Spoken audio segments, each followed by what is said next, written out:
I get to click OK. Okay. Well, hi Jodie. Nice to see you again. Hi, welcome. I've been really looking forward to this conversation, based on what we spoke about last time.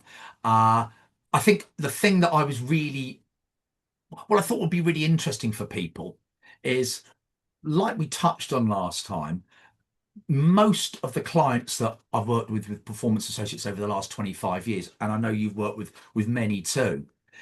They often have a vision about changes, whether it be at the transformational level for the organization, or whether it just be for individual departments or indeed individual teams and the individuals within them, to change, to adapt, to progress. That's quite common. Apart from the vision, they'll often have strategies that they'll recommend people take in order to make the vision, a reality. One thing I literally have never seen is any client step back and say, okay, so we know what we want and we can see why that's a great vision or future. And we've got some ideas on what we need to do to make that a reality. But no one seems to step back and say, so what are we going to do to help our people get the right mindset to enable them to make those changes? And like I said last time, for me, engage is how do we convert intent into action that drives the changes that individuals and organizations want. Now, as I said, for the last quarter of a century, I've been involved working with companies in that sort of field, as have you. We've drawn on the research of people like Martin Seligman with his work around optimism, Carol Dweck with her work around growth mindset. You can look at Angela Duckworth and her more recent stuff around grit. There's Hank Weisinger talking about how do we form under pressure. There's Peter Clough even about developing mental toughness. There are loads and loads of different perspectives based on different approaches to research.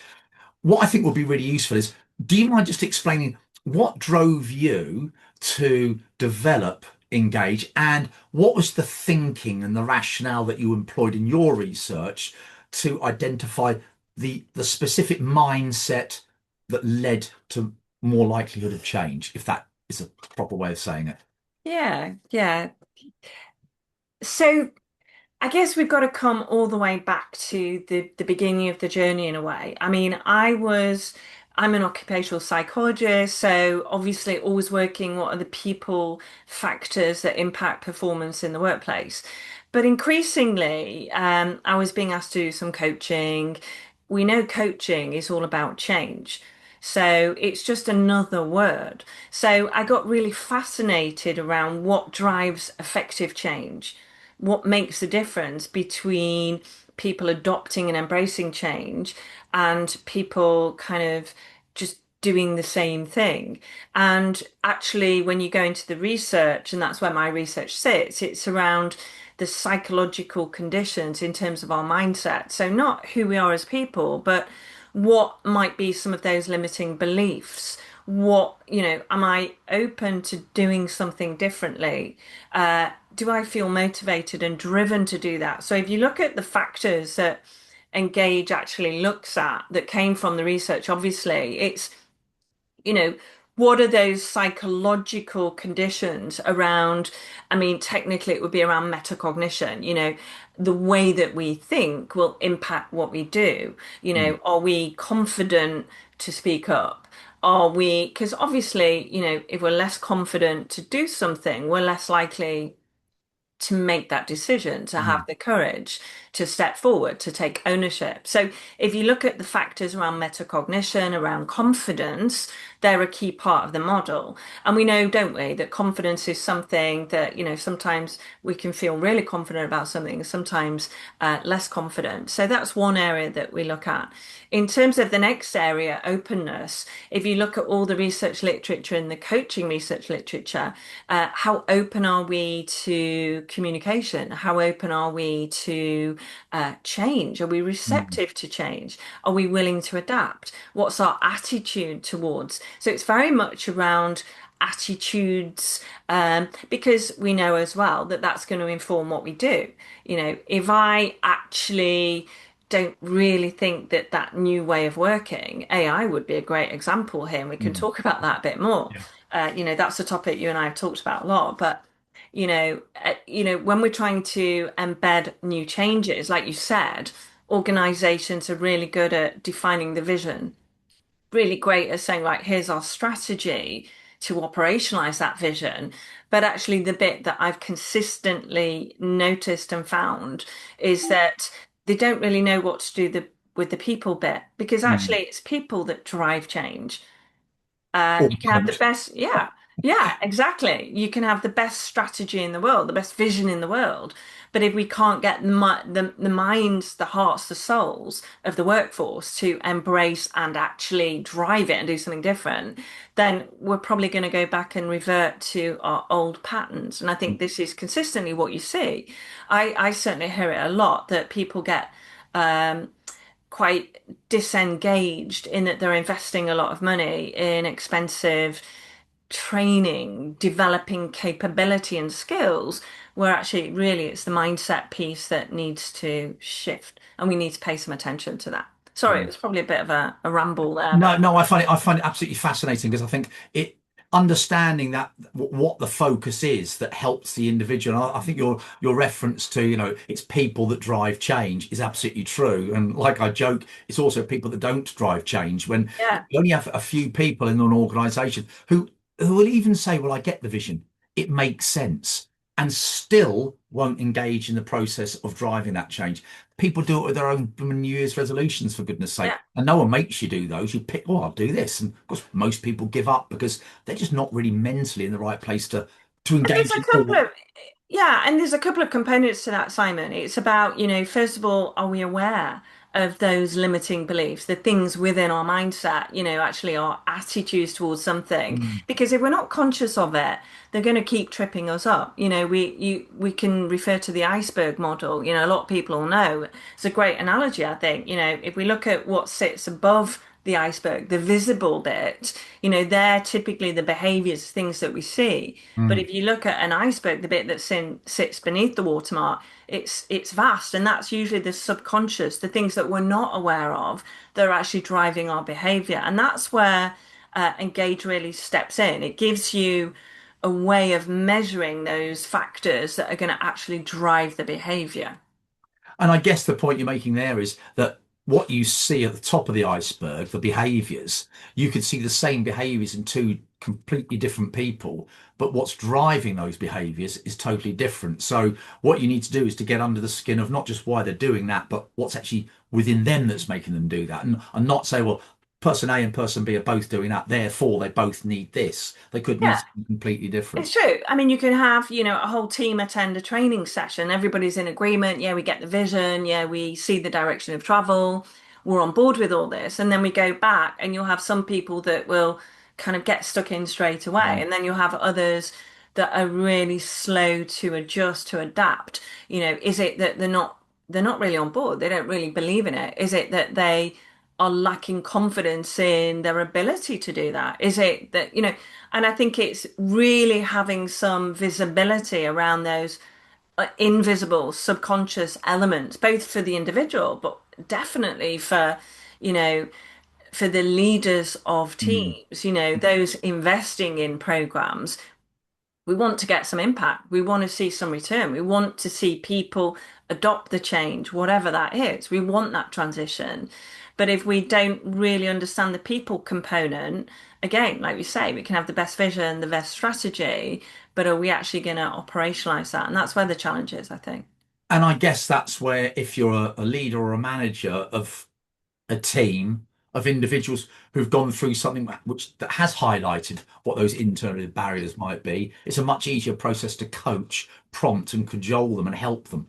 Well, if you don't have that, Simon, you're going blindfold, aren't you? Yeah. You're stabbing in the dark. You're trying to guess what are the psychological barriers, those underlying patterns that are actually stopping somebody embrace change. Mm.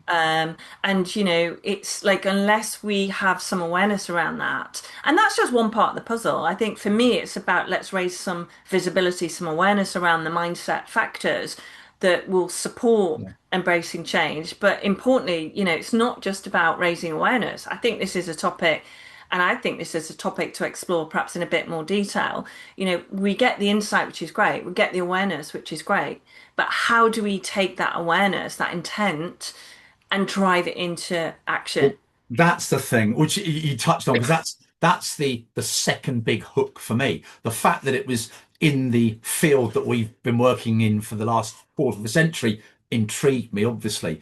And then the second was, I mean, I think we've talked about this in the past. You can look up Ebbinghouse's work on the forgetting curve, and we've all seen examples of it where people are saying, "Oh, if you've been on a course, after one day you'll only remember this percentage, and then after a week it's down to here." And what the numbers are is up for dispute and discussion.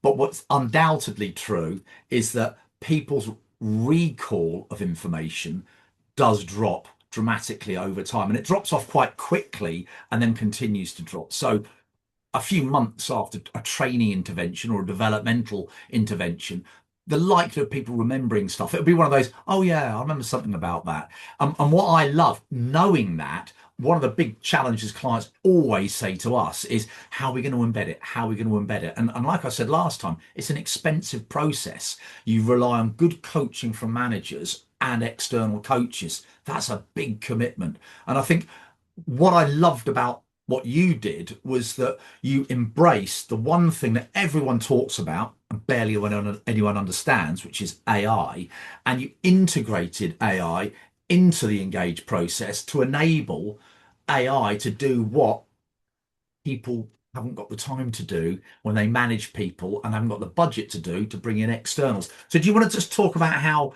that whole AI interaction with Engage sort of came about from your perspective?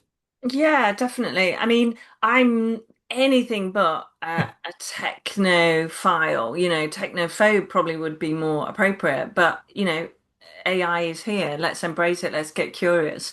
And that's exactly what we did. So we've got the Engage ecosystem, the Engage model. How can we leverage AI to really you know, um, make Engage accessible, make development coaching accessible Mm, across the whole organization? We know typically anybody that's working in the coaching space that typically it's reserved for the more senior folk in the organization. That's where the budget is. But we know that coaching and development work, we know that it works. So how do we democratize that? How do we take the system and offer it to everybody? And that's where that's where AI rather has really come mm, into its own. So essentially, I became fascinated. How do we take what is somewhat a static report? You get a development report when you do Engage, which is great. There's a lot of really great depth. And detail in there. There's a great feedback video that sits with that. You can sit with your coach, which is amazing. But how do we actually move people from insight into action? And mm, that's where AI has been a game changer. So what we've developed is a navigator tool that will take that quite detailed report and it will interpret it into really simple, plain English. It will set your priorities for you. It will say, here are some of your strengths, here's some of your growth areas, and importantly, here's some actions that will really help you move forward. And then I thought, well, that's great. So that gives you a really start to your journey. But how can we go one step further? How can we take those actions and really move it into a program? mm, And that's what our accelerator program does. So it takes that and it extrapolates that into 12 tasks.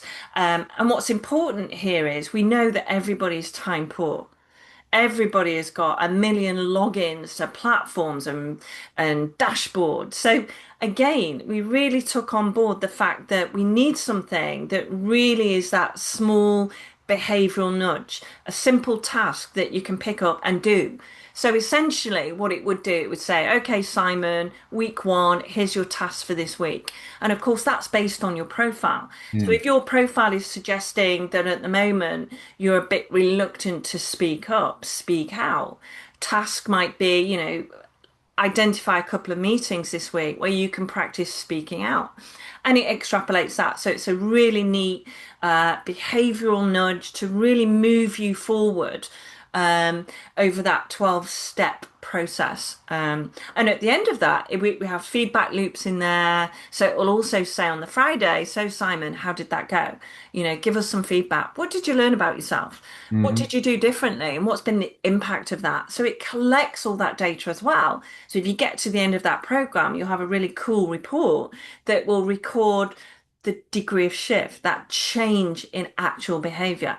And as we know, that's the golden nugget that's Oh, really yeah. difficult to do And within. like I said earlier, what we do know is all the research tells us little and often, little and often, little and often. And if it's little and often being prompted by a system which is honing on your report and Yeah. what how you perceive change, then it can only be to your advantage. And what I also love about that is it gives a manager something to actually start to focus on in terms of questioning, and the whole development is supported through the 12 steps. So I think that's fascinating. And if you go back to the another couple of authors we've referenced a lot around change in the past have been the Heath brothers with their book on Switch, and they talk about the emotion and the logic of change, and that's great. But the behavioral insights piece, which is the path you're on, is the environment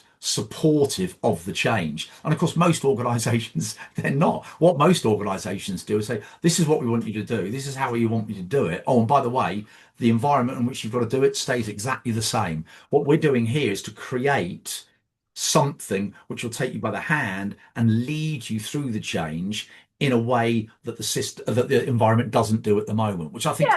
a fascinating twist. And we know, and we hear this a lot, you know, we're talking with leaders and consultancies. It's like, you know, we're delivering amazing workshops, we're doing great change programs. How do we stop the drift in Mm. between the workshops? You know, where is that kind of that very doable task that happens in between? Because the tendency is that we go to the workshop, we're on board, this is amazing, we learn, we shared, we engage, and then we go back and we get bogged down with the day-to-day work, you know, the thing that we're employed to do.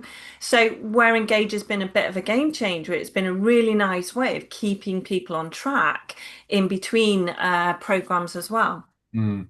It's funny you mentioned the fact that you said, "Oh, I'm a bit of a technophobe more than an embracer of technology," and yet the system is at the leading edge of trying to employ AI support into an area where it typically hasn't been and isn't Well, I tell you what, utilized. Simon, it's not done in a personalized way. So I think we have a lot of platforms out there that are coaching platforms that are perhaps, you know, doing great chemistry matching. They're doing great jobs around setting goals, doing tasks, but actually not necessarily really taking into account the psychological components of change. You Mm. know, we really want to help people change their behavior to get a different result.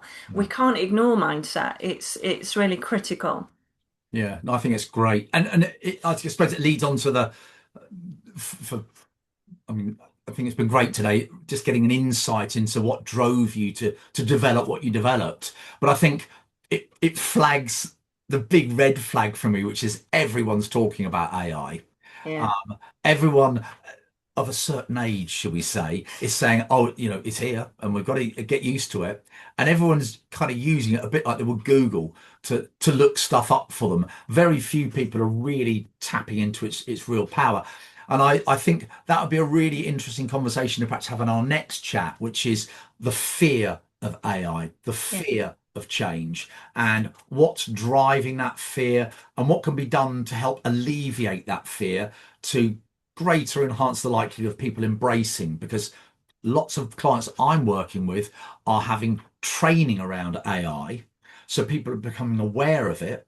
They understand to an extent its power, but they're absolutely not in a place where they're ready to engage in doing anything to actually get those results. And I think that'd be a really interesting conversation perhaps for our next session. Yeah, and I think you've drawn a really important distinction there, Simon, around that readiness piece and the actual adoption piece. That, you know, it's not about capability. Yes, that's one important component, and we can easily box that piece off.